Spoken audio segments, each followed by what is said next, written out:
Okay, and then you guys can stay calm. You guys have a lot of time. You have a lot of time as well, even though you're in year 12. There's still time. You don't need these tests, too, is the other thing. There are a lot of very, very strong, excellent American universities that do not require these tests. NYU doesn't require these tests anymore. Middlebury doesn't require these tests anymore. Northeastern doesn't require these tests anymore. There's an increasing number of schools that don't require these tests, right? A lot do, so it's just worth thinking about, you know, your list. Do you need these tests? Most of you will, but not all of you will. And then setting up a schedule going forward, because they're offered on particular dates, right? So they're offered about 5 times a year, each of them, and you want to plan ahead for when you'll take them, so you can prepare adequately. We have classes, a lot of classes in Geneva at LGB. If there's interest, we can perhaps have one here. You don't need to prepare with us, but you definitely need to prepare. You can prepare on Khan Academy. Again, it's a free service that the College Board developed so that people wouldn't have to do preparation. You can do it at another place online. You could do it with us. You could do it in the library here with SAT books, but you have to do it because it's not a test you can walk into and do well on without preparing. And that's it. And then, does anyone have any questions? I moved through it sort of quickly, but I think you guys get the gist. Yeah.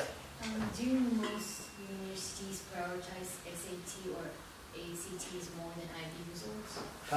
No, definitely the most important thing that you guys will show to a university are your school grades. If you get a perfect score on these tests, but your grades are not good, it's not possible to go to an excellent university because they'll wonder why, if this student is capable of doing so well on this test, haven't they been working? Haven't they been working well in school? The most important thing by far is school grades. These tests are far below the importance of school grades. Yes. So what if you do really well in your IB results, but you get a really low grade in your SAT schools? You may want to think about test optional schools, right? If the scores are way below where your IB results are. And they'll understand you're not a strong test taker, you know, and you'll go from there. These tests will never get you into universities, right? Certain universities have difficulty taking students below a certain level because they create cutoff lines, you know? But again, if your grades are great, then you're going to have 2 or 3 chances to take this test. And if you don't do well the first time, you'll continue to work, and you'll do as well as you can do, right? You have much more control. You can control this to a certain extent, and you have a lot of control over your grades, which is a body of work that you've done over 3 or 4 years. So they're much more concerned with that. Yeah. Yeah. Can you give us some examples of the subject-specific tests? Sure. So it's chemistry, biology, physics, Math 1 and Math 2. Math 2 is a more difficult test. French, Spanish, German, Italian. There's an English literature test. There's a world history test. There's a U.S. history test. There is a Chinese test. A lot of tests, right? And what they're saying to you is, show us what you're strongest in, right?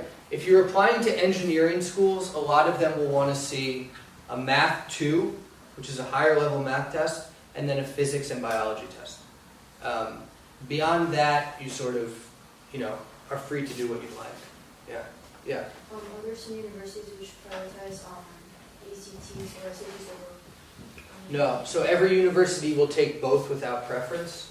So you just need to figure out which one you're better at, and then prepare for that. There's no reason to take both. To adequately prepare requires time, and you don't want to be wasting your time preparing for both tests. You don't need to. Yeah. Ideally, you would, once you start preparing in earnest, you would work 20 minutes a day, so that this sort of becomes repetitive muscle memories type of learning, rather than cramming on a Sunday. These tests you can't really cram for, so you just want to do it little by little over a long period of time. Yeah. Any other questions, thoughts? Yeah, Are SATs mainly for people who take engineering or, SATs? yeah, No, almost everyone takes the SAT. or is it like, do you have to like take them if you're like, if you wanna go to a really good university and you don't prefer SATs, and they actually want you to give SATs, but you still need to? Yeah. Yeah, so, I mean, good university is obviously a relative term. But do you have a university in mind? Not really, but just, Yeah, so like most of the schools that are sort of at the top of those lists that they create, which I don't necessarily think mean that much, but the list that the U.S. World News Report creates, the Ivy League schools, Stanford, University of Chicago, those schools all require these tests.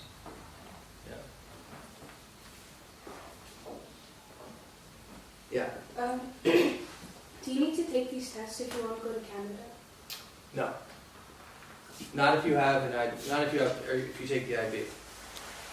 Yeah. Is that right? Yeah. Yeah. And you guys have great resources at the school. You're lucky there's a devoted counselor. So whenever you have questions about this stuff, you have someone here to help you. Any other questions?